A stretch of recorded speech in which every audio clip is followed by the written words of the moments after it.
Hey everyone, RattleCAD Modeler here again with part 4 of my Moebius Galactica build. And I just wanted to check in real quick and show you what I've done after putting on the base coats on the Gator head. I'm going to start painting the armor plating, and I just wanted to get you in here real close to show you that I've just taped off the various sections. I'm going to hand paint these armor plates, and I've decided to do it in I've decided to do it in flat aluminum. And once I have all the plates done, and there's a lot of plates on here, once I have all the plates done, I will detail them with a really kind of groovy mechanical pencil technique that I picked up on a group that I belonged to when I built my 2001 Space Odyssey Discovery, which is over there. Just like go over there it is. Okay, and we're going to detail in all these little lines just to give it. It's another way of getting some detail. Some people do pin wash. I'm just kind of going for a more less invasive, I don't know if invasive is the word, less sophisticated method. But it came out pretty well on my Discovery model, so hopefully it'll come out well here. So I will check back in after I start painting these and show you how it's going. Just continuing to tape up the Gator head. I've taken the back off just to make it easier to hold. I did see they did some of these panels at the bottom. I think they turned out rather nice. I'm going to do some slight touch-ups here and there. But you want to be very careful when taping. You want to get in to every nook and cranny. And you want to just kind of push the edge down. You can even do it with your thumbnail or using any kind of straight edge, the back of an X-Acto blade or anything like that. But just get into those little spaces so that there's no leakage of paint, and that on this side as well. So right now I'm going to paint up these panels here, and we'll see how that comes out when it's done. Well, after coat, I don't think we need much more than a coat. I have it still all masked off, but I've done the major plates.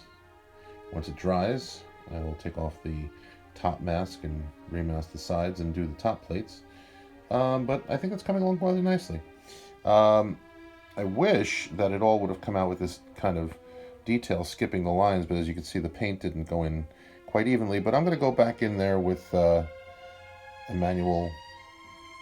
automatic pencil and just fill in those lines there. I think it's looking rather well. All right, moving right along.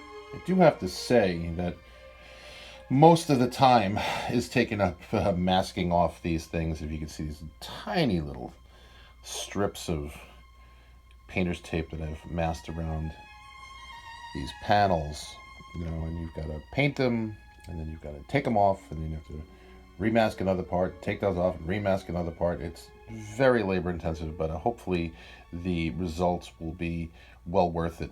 And then, after all this is done, then you're going to paint all the individual ribs, which I think I did a couple on here, if I can point them out. Well, I did the bottom edge right there, which was pretty easy. Yeah, did a couple of ribs at the bottom there of those components, those panels.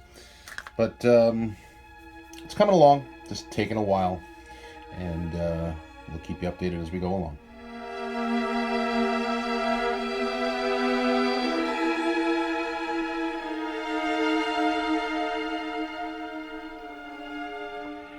Working on the bottom section of the alligator head and painstakingly painting each individual rib and spar.